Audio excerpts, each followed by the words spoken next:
30 yoshdan keyin teriga qanday g'amxo'rlik qilish kerak? Ajin paydo bo'lishi, yuz qurishi va yallig'lanishi tabiiy kollagen tanqisligiga bog'liq. Ammo buni sekinlashtirish mumkin. Kollagen bu teringizni yoshartirish va tiklash uchun maxsus ishlab chiqilgan innovatsion mahsulot. Ajinlarni silliqlaydi va yangi ajinlar paydo bo'lishining oldini oladi. Teringizning cho'ziluvchanligi va sog'lom yaltirashni qaytaradi. Akneni kamaytiradi va yallig'lanishlardan xalos etadi. Qurish va qizarishni to'xtatadi. Tabiiy tarkibi va yuqori sifatli komponentlari bilan teriga, balki sochlar va bo'g'imlar uchun ham foydali. Nega kollagen qabul qilish muhim? 25 yoshdan keyin organizmdagi tabiiy kollagen kamayadi.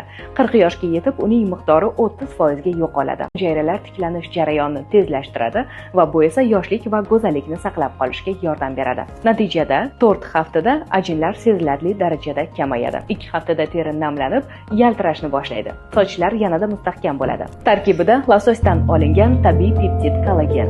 Yoshlik